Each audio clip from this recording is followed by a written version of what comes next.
Satan and his fallen angels have been planning for mankind's downfall since the beginning. And one of the areas they seek to dismantle is the covenant union of man and wife. They know that it is a grievous sin to divorce in the eyes of God. Another reason why they like to break up the home is because it's easier for them to steer their children into rebellion. However, Satan will go after the impressionable youth regardless.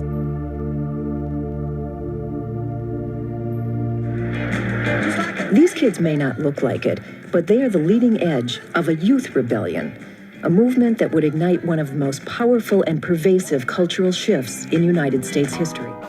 The 60s were the pivotal shift in our society. I believe this was Satan's chosen decade to truly launch an assault on us humans, focusing on amping up our rebellion and pulling apart the family values that the 50s still were holding on to, by devaluing marriage, separating family, and chiseling down even further society's moral values. We do what we want. We say what we want. We wear what we want. We look exactly the way we want to, yeah. The 60s youth had fell prey to the thinking that free love of sex was a good thing, and that no marriage was needed to express that. And sometimes everything just comes down to a very basic level, and there's nothing wrong with it. I think that sex is just much groovier when there's love, you know. There's a lot more happening, but there's nothing wrong with just sex for sex. Such talk was not only provocative, but at the time, downright immoral. This generation seemed determined to tear down conventions that had, in 1950s America, defined proper behavior. I believe that the youth at that time really thought that they were making a positive impact on society. But really what they were helping to do was tear it down with the love is love attitude and false definition of freedom with a do as thy will way of thinking.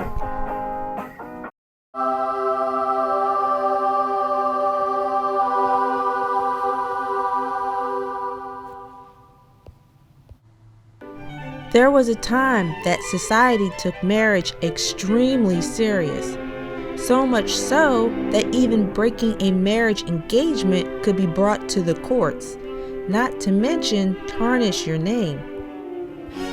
From at least the Middle Ages until the early 20th century, a man's promise of engagement to marry a woman was considered in many jurisdictions a legal binding contract. If the man were to subsequently change his mind, he would be said to be in breach of his promise and subject to litigations for damages. It just amazes me to hear some of the reasons why people would get divorced. I think society is so inundated and influenced by the things that they see around them, such as TV shows and movies that make light of divorces, even making it into a comedy. They also make it seem like a cool thing to do.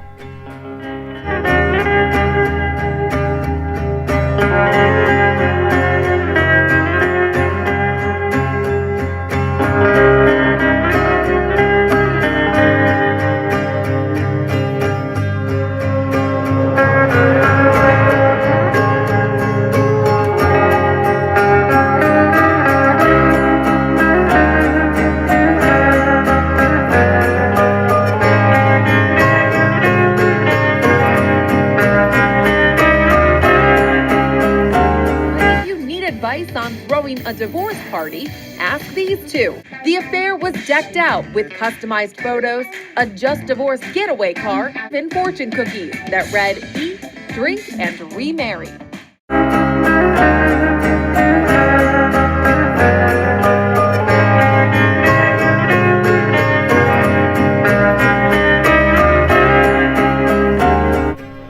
All these visuals really saturates the minds encouraging married couples not to fight for their marriages.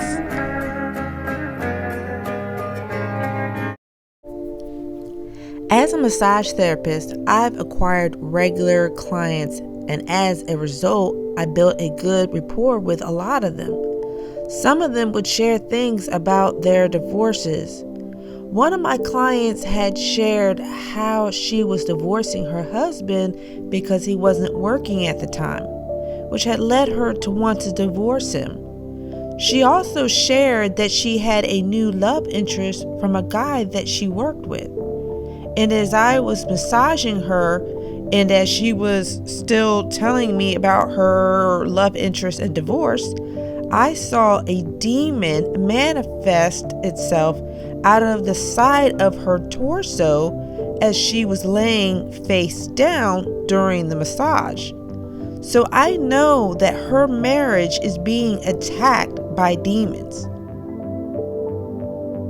I also know of another married couple that had gotten a divorce. The wife decided that she wanted to lose weight and she started going to the gym, and her husband wanted to stay as he was, overweight. So she ended up losing all that weight, and she also started getting a lot of attention from guys at the gym, and she also had met new friends. And she was upset that she was looking great and healthy and that her husband wasn't. And so since that was the case, and she was feeling all brand new after that, after losing all that weight, she wanted to get a divorce from her husband behind that.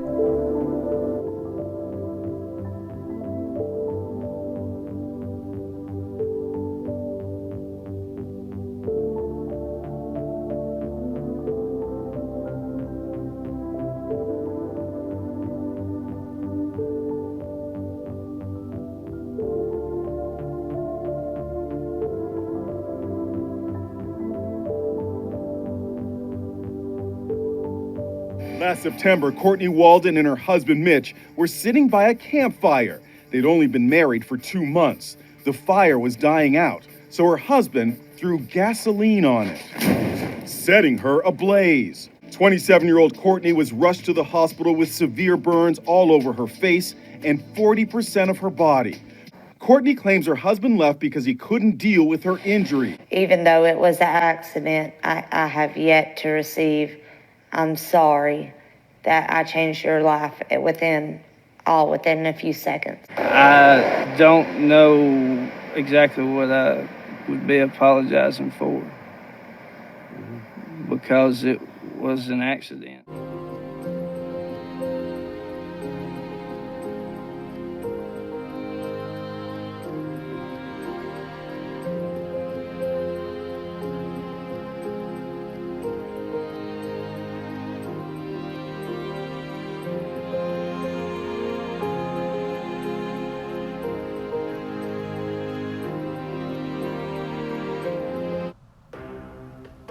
He said, "If you will listen carefully to the voice of the Lord your God and do what is right in his sight, obeying his commands and keeping all his decrees, then I will not make you suffer any of the diseases I sent on the Egyptians.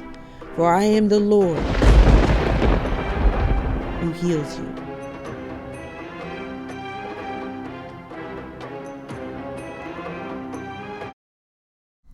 I absolutely believe that sexually transmitted diseases are a curse for mankind. Whether it's a curse from God or an affliction from Satan, it still has been allowed by God. God has given us a roadmap to maneuver through this world, through his word, to steer clear from sex before marriage. God talks about our fornication as a very serious offense. If we as humans would just follow God's way to keep our purity until marriage, then STDs would be non-existent. No one would even know what an STD was.